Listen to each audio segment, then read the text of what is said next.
안녕하세요. 대한민국 5천만을 금융문맹 탈출 주식전도사 거북이투자 정남출 TV입니다. 구독, 좋아요 영상 제에 큰 힘이 됩니다.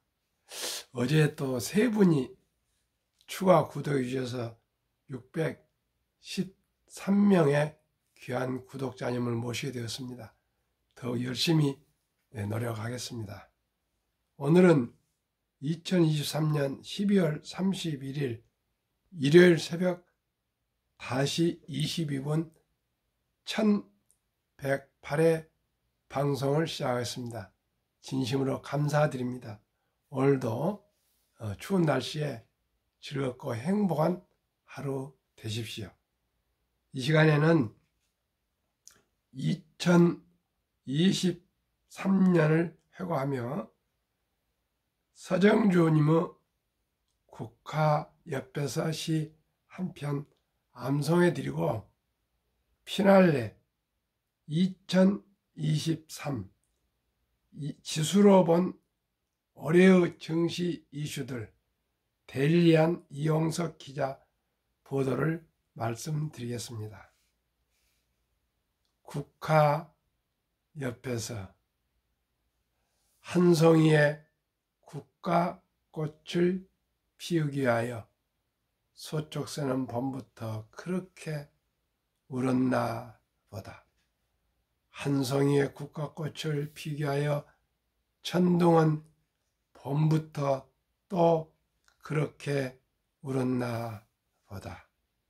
그리움과 아쉬움에 가슴 조이던 먼 젊은 날의 뒤안길에서 인제는 돌아와 거울 앞에 선 내 누님 같은 꽃이여 노란 내 꽃잎 피려고 간밤에 무서리가 철도 내리고 내게는 잠도 오지 않았나 보다.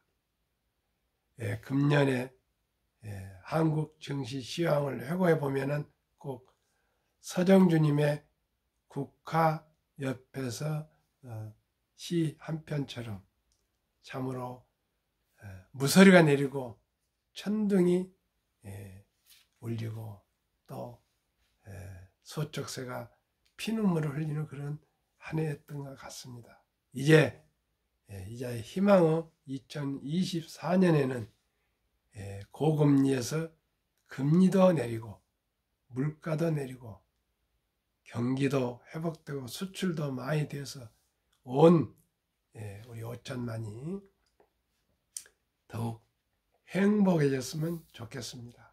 그런 의미에서 열심히 저는 금융문맹 탈출 방송으로 제 나름대로의 부족하지만은 재능 기부하는 마음으로 아침 저녁 방송으로 보답하겠습니다.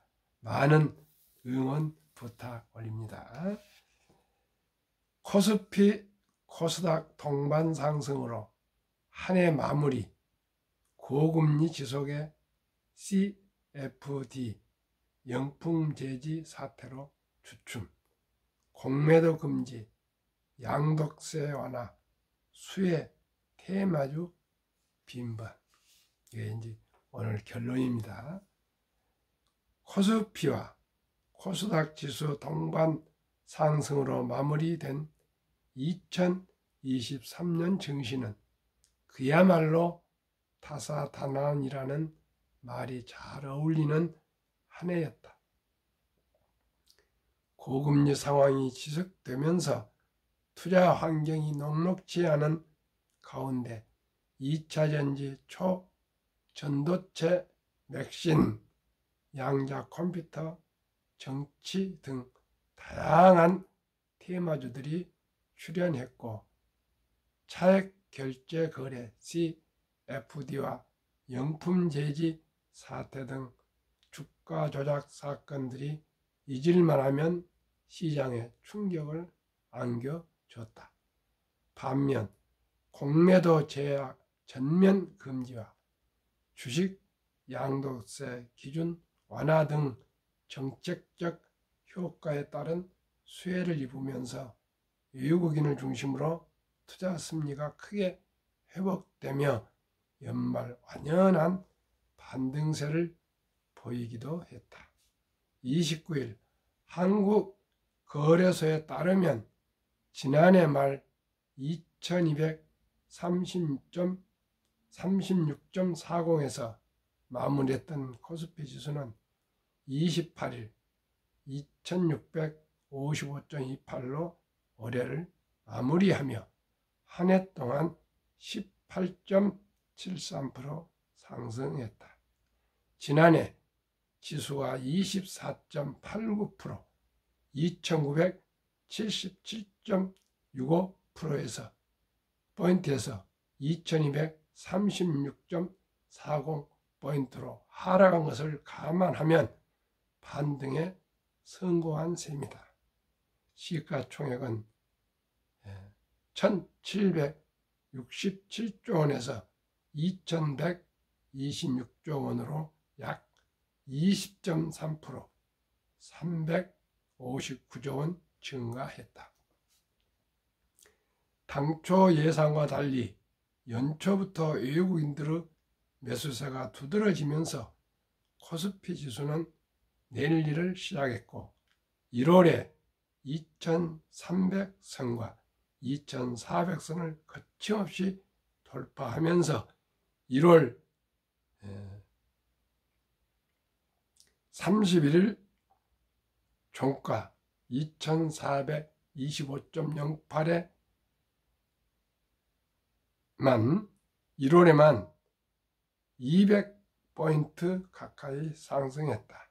1월에 급등했습니다. 4월 초 2500선을 돌파했던 지수는 월말 증권사의 CFD 서비스 허점을 활용한 주가 조작 사건이 발생하면서 그 여파로 2400선으로 밀리는 등 다시 주춤했다. 이후 다시 반등하다 금리 동결 기대감이 확산되면서 6월에는 약 1년 만에 2600선을 회복했다. 하반기 들어 투자 열기가 더욱 뜨거워지면서 지난 8월 1일에는 종가 기준 연중 최고치 2667.07을 기록하기도 했다. 묘목이 죄송합니다. 안 좋네요.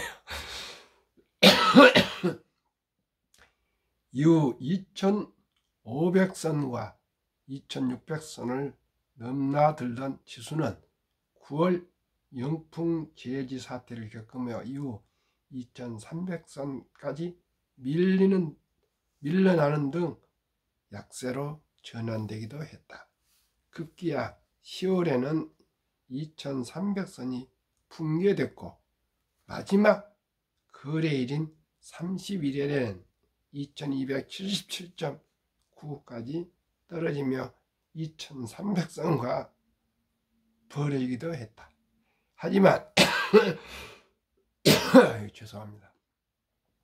11월 초 공매도 전면 금지 조치 시행으로 2500선을 회복했고 12월 미국 연준 후 긴축 완화 선언과 주식 양도세 기준 완화 조치 기대함으로 결국 2600선을 훌쩍 넘기며 한 해를 마무리했다. 지난해 말 679.29로 마친 코스닥 지수도 올해 마지막 866.57로 마무리하며 27.57% 상승했다. 코스피 지수와 마찬가지로 전년도 하락 무려 34.30% 하락 1033.98에서 679.29포인트에서 상승 반전에 성공했고 올해는 코스피보다 더 나은 성과를 거뒀다. 시가총액도 432조 원으로 지난해 말 316조 원 대비 36.9% 116조 원 증가했다. 2차 전지주 강세가 정점을 찍었던 지난 8월 1일에는 시총이 사상 최고치인 454조 8천억 원을 기록하기도 했다. 연초 2차 전지 등 혁신 성장주들이 시장 상승을 견인했고 하반기에는 조정 장세를 시현하다 금리 인하에 대한 기대감 등으로 반등 국면으로 마무리했다. 코스피와 마찬가지로 연초부터 강세를 보였고 4월에는 900선을 넘나들기도 했다. 2차 전지주들의 강세가 정점을 찍었던 지난 7월에는 900선을 훌쩍 넘어 25일에는 올해 고점인 939.96을 기록했고 다음 날인 26일 장중에는 956.40까지 오르는 등 고공행진했다. 이후 9월까지는 횡보세를 보이던 지수는 10월부터 하락에 700선을 초반까지 밀렸지만 이후 공매도 금지 조치와 긴축 완화 기대감이 작용하면서 800선 중반에 한 해를 마무리했다. 올해 코스닥 시장은 테마주들로 한 해였다. 올 상반기부터 에코프로 그룹으로 대표되는 2차 전지주들이 강세를 보였고 이후에도 초전도체, 맥신, 양자, 컴퓨터 등 다양한 테마주들이 등장했다. 최근에는 내년 총선을 앞두고 한동훈, 이재명 등 유력 정치인들의 이름을 딴 정치 테마주들도 기승을 부렸다. 아까 암송해드린 국가협회서처럼 다사다난했던 2023년 한 해를 마무리하며 시청자 여러분께 진심으로 감사드리고요. 올해도 좋은 수익을 내시기를 바라고 내년에는 다시 더 좋은 수익을 내셔서 경제적으로도 여유롭고 즐겁고 행복해지기를 기원하겠습니다. 감사합니다.